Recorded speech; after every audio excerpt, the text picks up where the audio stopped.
brangioji. Užvaldė jausmai? Šiandien galvojau tik apie tave. Trūksta tik geros lovos. Gerų baldų fabrikas. Paskutinės A lygos rungtynės Šiauliuose tarp mūsų miesto ir Vėtros komandų vyko labai sunkiomis sąlygomis.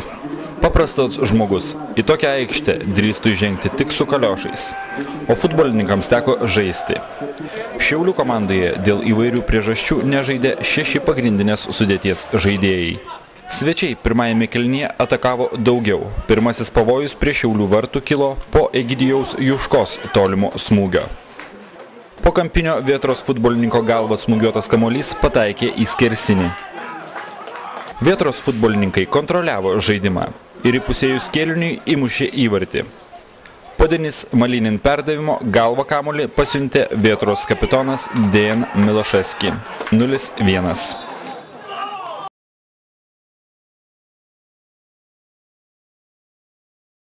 Dar po vieno kampinio svečiai dar kartą pasiuntė kamuolį į Šiaulių vartus.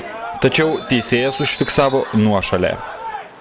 Šiauliai turėjo tik vieną, tačiau labai realią progą išlyginti rezultatą.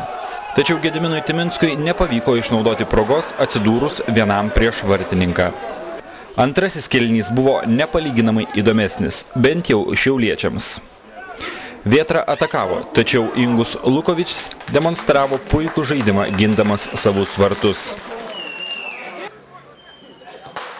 Svečiai neišnaudojo kelių puikių progų, o šiauliečiai atsakė kontratakomis. Jaunajam Edvinui Jasaičiui pritrūko sprindžio, kad įmuštų savo pirmąjį įvartį A lygoje.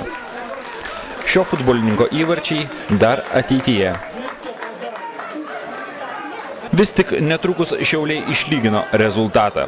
Po Vaido Viktoravičiaus perdavimo įvartį pelnė Šiaulių legionierius Viktor Raskov.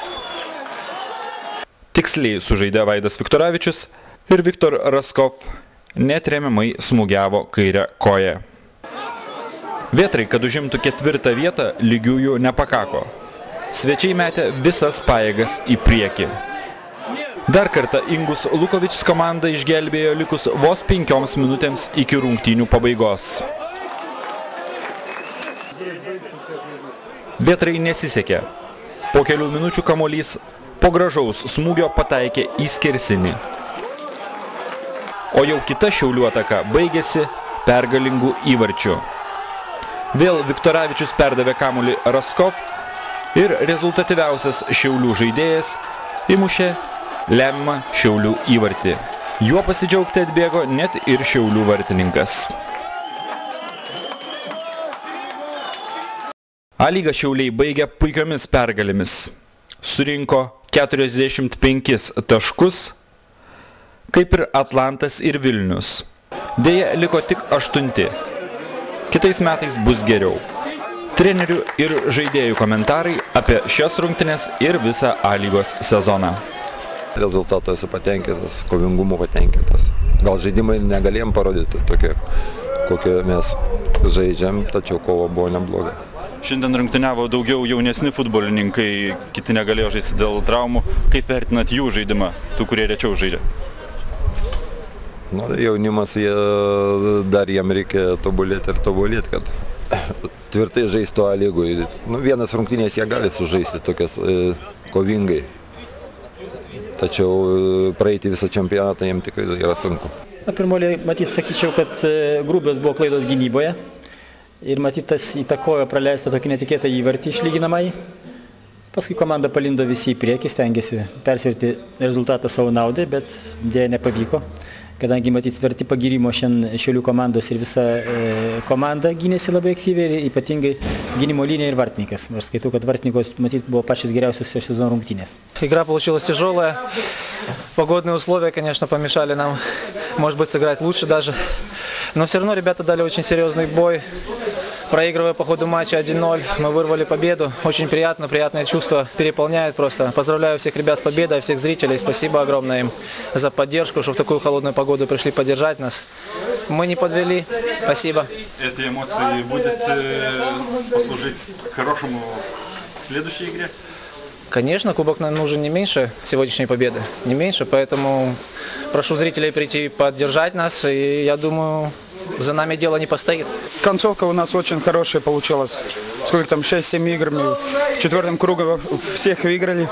И шли на это, чтобы мы 7-6 остались в конце, потому что у нас была задача и сверху сказали, что надо получить 7-6. Ну, старались, вот, не получилось чуть-чуть. Атланта сегодня выиграла Судову и остались 8. И весь сезон, ну, как надо было почувствовать команду. Сначала пацаны здесь приехал, сначала не чувствовали, а потом, когда почувствовали друг друга, знали, кто каждый способен. И в конце мы уже видели, как сыграли. 8-7 игр выиграли. Сегодня игра сложилась, как у Ветра надо было выиграть, у нас мы их тоже. Ну, как сказать, пацаны молодцы, все молодцы. Старались, выиграли. Pirmi 2 ratai buvo sunkus, trečią, ketvirtą ratą komanda susikaupė ir pradėjo žaisti vieną kitą, žaidėjai pratės viens kitą pradėjo suprasti. Rezultatas kažkoks atsirado. Kaip manai, jeigu kitais metais išliks ta pati komanda, Šiauliai bus aukščiau? Žinoma, bus aukščiau, jeigu išlaikys klubas šią sudėtį ir gal reiktų porą žaidėjų, kad galėtume pakovoti dėl prizinio. Treneri, trumpai vertinkit Šiaulių sezoną. Įdomus sezonas, daug tokių gerų rungtynių, buvo ir blogų, iš kurių padarėm tikrai neblogas išvadas. Aš skaitau, tokie pralaimėjimai kai kuriom komandom yra į naudą mūsų komandai, nes tada labai vyksta gili analizė kiekvieno žaidėjo, o pergalė tai daug ką užglaisto.